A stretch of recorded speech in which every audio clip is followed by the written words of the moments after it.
इसके different different cases के बारे में स्टडी करेंगे। तो चलिए देखते हैं हम लोग। आपको ये तो पता होना चाहिए ना entropy change of the system का मेन फार्मूला क्या था। तो आइए हम लोग उसको मेन फार्मूले के लिखते हैं, क्योंकि उसी के बिहाफ पर हम लोग आगे फर्दर स्टडी कर सकते। Okay, D S equal to क्या था, डी एस सबसे पहले किसके लिए, इंटरनल इरिवर्सिबिलिटी के लिए, plus D S external interaction के लिए। आई होप आपको ये तो क्लियर हो गया था कि इंटरनल और एक्सटर्नल रिजल्ट्स कौन कौन से होते थे। तो इसको अब अगर हम नॉर्मल फॉर्म में लिखेंगे तो इसको फर्दर इस तरीके से D S equal to S generation. मैंने आपसे बोला था कि डी एस इंटरनल इरिवर्सिबिलिटी को हम लोग निगलेक्ट करते थे, बिकॉज यहाँ पे इंट्रोपी जनरेशन का बर्थ होता है। और delta Q D Q upon T, ये हमारा एग्जैक्ट फार्मूला होता है इंट्रोपी का। ओके, ये मेन फार्मूला है। अब इसके बिहाफ पे ही हम लोग डिफाइन करेंगे कि डिफरेंट डिफरेंट केसेस के लिए इंट्रोपी जनरेशन और इंट्रोपी की वैल्यूज क्या क्या होती हैं। ओके, तो फर्स्ट ऑफ ऑल हम फर्स्ट केस देखते हैं, केस 1। देखिए फर्स्ट केस में क्या बोल रहा है, if the value of the entropy change, जो इंट्रोपी की वैल्यू जो चेंज होगी ना ड्यू टू इंटरनल इरिवर्सिबिलिटी 0। अगर हम लोग बात करें, जैसे सपोज एक सिस्टम है, ओके, ये कोई सिस्टम है, ठीक। अब ये वो बोल रहा है, वो कहना क्या चाह रहा है सिस्टम में, if the value of entropy change due to the internal irreversibility. अगर इंटरनल इरिवर्सिबिलिटी को हम लोग 0 कर दे, यानी कि फर्स्ट केस क्या है, if entropy change due to internal irreversibility is 0। ठीक है, अगर यहाँ पे वो बोल रहा है इंटरनल इरिवर्सिबिलिटी को 0 करते हैं, तो केस 1 पे अगर हम लोग देखते हैं डी एस, यानी कि इंटरनल इरिवर्सिबिलिटी को 0 करेंगे तो हमारे पास एस जनरेशन क्या हो जाएगा, ये भी 0 हो जाएगा। तो हमारे पास डायरेक्ट क्या बनेगी, ये देखिए 0 हो गया, डेल्टा एस इरिवर्सिबिलिटी को 0 किया तो डेल एस 0 हो गया, मतलब इंट्रोपी जनरेशन 0 हो गया। तो यहाँ पर डी एस क्या बचेगा, D S equal to del Q upon T. I hope आपको क्लियर हो गया होगा। अगर हम एक टर्म से लेंगे, कौन सा, इंटरनल इरिवर्सिबिलिटी को अगर हम लोग निगलेक्ट करेंगे तो हमारे पास जो रिजल्ट आएगा वो क्या आएगा, D S equal to D Q upon T. I hope ये इंपॉर्टेंट फार्मूला याद रखिए, बस केसेस आप याद रखना कि कौन से केसेस के लिए कौन सा फार्मूला ड्राइव हो रहा है। तो आई होप देखिए मैंने फर्स्ट केस कंप्लीट कर दिया। अब हम लोग सेकेंड केस देखते हैं, उसमें क्या कंडीशन है। केस सेकेंड, ओके, देखिए केस सेकेंड में क्या कर रहा है, if the heat is supplied to the system. अगर हम सिस्टम में हीट सप्लाई करते हैं तो यहाँ पे देखते क्या होता है। Okay, if heat is supplied, अगर सिस्टम को हम लोग हीट सप्लाई कर रहे हैं, ये सिस्टम हो गया और सिस्टम में मतलब सिस्टम को हीट सप्लाई कर रहे हैं, तो अगर सिस्टम में हीट सप्लाई करते हैं तो यहाँ पे जो होगा सिस्टम क्या होगा, ऑलवेज पॉजिटिव होगा। If heat supplied to system then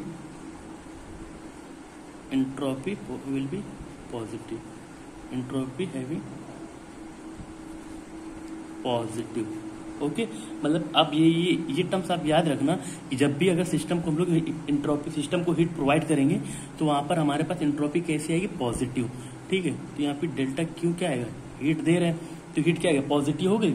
okay, अगर हीट पॉजिटिव है तो डेल क्यू अपॉन टी के बिहाफ पर भी ये भी पॉजिटिव होगा, तो डेल्टा एस क्या होगा, डी एस क्या होगा, डी एस ऑलवेज भी पॉजिटिव। तो ये केस भी आप याद रखना, बहुत इंपॉर्टेंट केसेस हैं ये। ओके, ये टू केसेस हो गए आपके पास। फर्स्ट केस क्या था, अगर entropy change due to the internal irreversibility, अगर इंटरनल इरिवर्सिबिलिटी को 0 कर दें तो यहाँ पे delta S D S equal to D Q upon T हो जाएगा। अगर यहाँ पे हीट सप्लाई सिस्टम में कर रहे हैं तो जो इंट्रोपी की वैल्यूज होंगी वो ऑलवेज पॉजिटिव होगी। ओके, अब अगर हम लोग बात करते हैं केस 3 के लिए, किसके लिए, केस 3 के लिए। हमने 2 केसेस की बातें कर ली थी, अब थर्ड केस होगा, केस थर्ड में। अब इसमें क्या कर रहा है, if the heat rejection from the system, अगर सिस्टम से हम लोग हीट रिजेक्ट करते हैं, देखिए सपोज ये हमारा सिस्टम है। ओके, अगर सिस्टम से हीट हम रिजेक्ट कर रहे हैं, ठीक है, अगर आपको सिस्टम से हीट रिजेक्ट कर रहे हैं यानी कि तो यहाँ पे क्या हो जाएगा, नेगेटिव हो जाएगा। Del Q is always del T equal zero. ये एक फंक्शन बनता है कि नहीं अपने पास, तो इसके ही भी आपको देखिए क्या बोला है, if the heat rejected from the system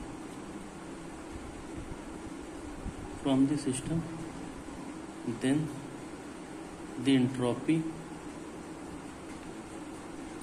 change कैसा होगा, निगेटिव।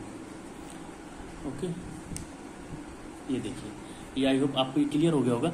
हमने केसेस के डिवाइड पे इसलिए फाइंड कर रहे हैं ताकि क्वेश्चन सॉल्व करने में हमको कोई भी प्रॉब्लम नहीं आए। अगर हीट रिजेक्ट कर रही होगी सिस्टम तो यहाँ पे क्या आ जाए, डेल्टा क्यू निगेटिव आ जाएगा, और delta Q negative, del Q upon T भी ऑलवेज ही निगेटिव हो जाएगा। इसी के बिहाफ पर हम लोग क्या देखते हैं, जो हमारा डेल एस होगा ये भी ऑलवेज निगेटिव हो जाएगा। तो ये गेट के बिहाफ पर या ईएसी में इसके डायरेक्ट यूजेस होते हैं, तो इनके सारे रिजल्ट आप डायरेक्ट भी याद कर सकते हैं। ओके, अब केस हम थर्ड की बात करें, केस फोर्थ की, case fourth.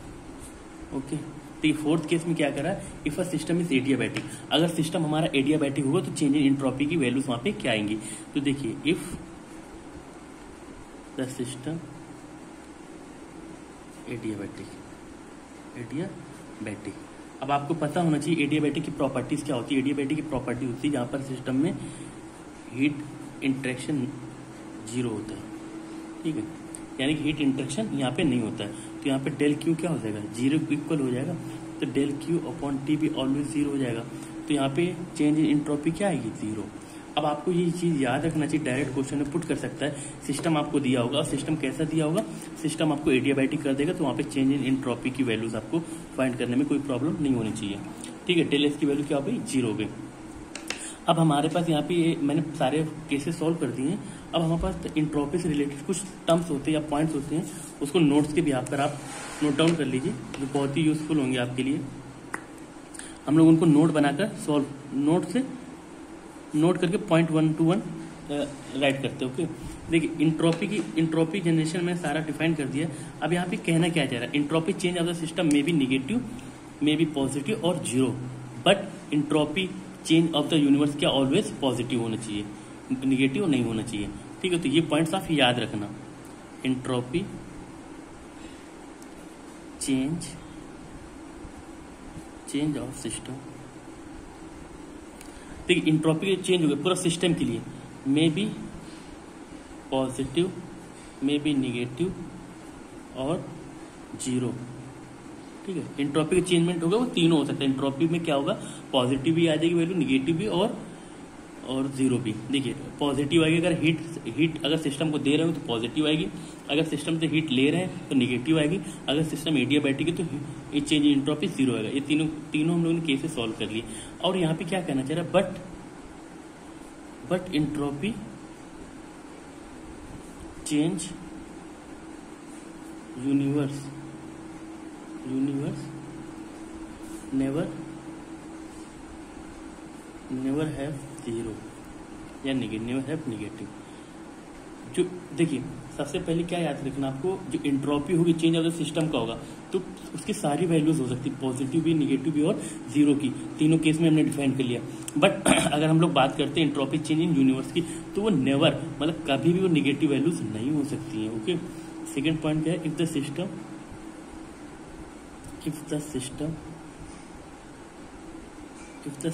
is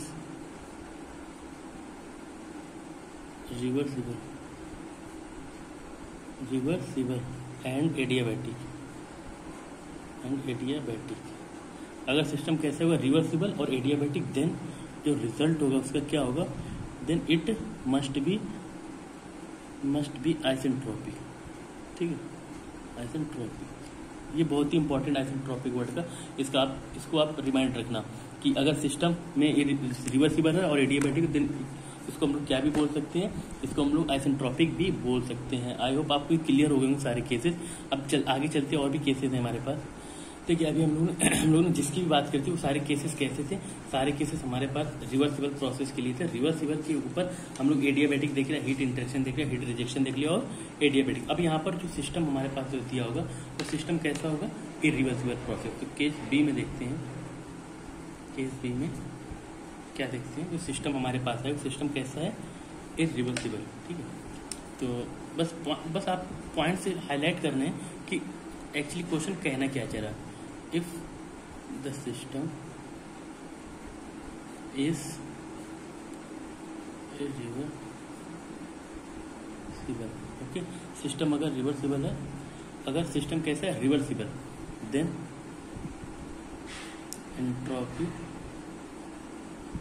change, entropy change क्या होगा, del S equal to T S, यानी कि internal irreversibility plus T S external interaction. ये हमारे पास हो गया। अब आपको पता होना चाहिए, हम लोग ने लास्ट वीडियो में लास्ट पॉइंट पर हमने क्या डिस्कस किया था, इरिवर्सिबिलिटी को हम लोग ने क्या जीरो मान लिया था, तो इसीलिए यार डेल एस ये कम्प्लीटली निगलेक्ट हो गया था। इसीलिए हमारे पास D S equal to del Q upon D T बचता है। बट यहाँ पे हम लोग इसको कंसीडर करना है, तो del S equal to S यानी कि entropy generation plus del Q upon T. ये हमारे पास फॉर्मूला बन गया। किसका फॉर्मूला है, इसको हमको याद रखना है। किसके भी यहाँ पर देखिए, अगर सिस्टम इरिवर्सिबल होगा तो हमको ये फार्मूला याद रखना है, ये बहुत ही इंपॉर्टेंट होगा। ओके, इंपॉर्टेंट ये सारे पॉइंट्स जो हैं इसको आप रिमाइंड में रखना। अब देखिए सिस्टम इरिवर्सिबल है, अगर सिस्टम इरिवर्सिबल है और एडियाबैटिक प्रोसेस है, कैसा adiabatic,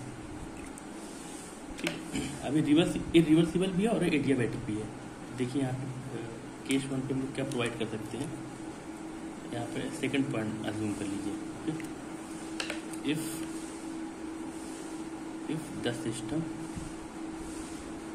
system adiabatic, okay, system कैसा हमारा एडियाबैटिक, तो आपको पता होना चाहिए अगर एडियाबैटिक है तो हीट का इंटरेक्शन जीरो हो जाता है, तो यहाँ पे क्या हो जाएगा, del S equal to S generation. ठीक, आई होप आपको क्लियर हो गया होगा। ये सारे प्रोसेस, ये जो फर्स्ट पॉइंट है हमारा, ये इसको फर्स्ट पॉइंट में, इसको सेकंड पॉइंट मान लीजिए, वही हमारे पास एक ब्यूटीफुल रिजल्ट आ गया। That is if a process is irreversible and जो सिस्टम में जो प्रोसेस चल रहा होगा वो कैसा होगा, एडियाबैटिक, देन हम लोग क्या यूज़ करते हैं, del S equal to S generation, यानी कि यार क्वेश्चन क्या जीरो हो जाएगा। ठीक है, तो ये देखिए del Q by T equal to zero हो जाएगा, तो यहाँ पे पुट करेंगे del S equal to S generation आ जाएगा। तो आई होप आपको ये चीज़ वैल्यू समझ में आ गई, द वैल्यू ऑफ एंट्रोपी। अब एक इम्पॉर्टेंट नोट है, वो भी नोट कर लीजिए। देखिए जो क्या होगा, the value of entropy, okay, value of entropy generation is always क्या होगी, पॉजिटिव। ये मैंने ये नोट्स पॉइंट क्यों लिखा है, बिकॉज ऑफ जब हम लोग शॉर्ट प्रॉब्लम सॉल्व कर रहे होंगे ना, तो वहाँ पे इनका बहुत ही यूजफुल होता है। मतलब डायरेक्ट आप रिजल्ट याद रखेंगे तो इनकी डायरेक्ट वैल्यू पुट करके हम लोग वहाँ पे डिफाइन कर सकते हैं कि एक्चुअल क्वेश्चन कहना क्या चाह रहा है। ओके, ये टर्म्स आपको क्लियर हो गए होंगे। अब हम लोग देखते हैं, वन मोर पॉइंट्स रह गया है क्या, कि मतलब अगर केस 2 की बात करते हैं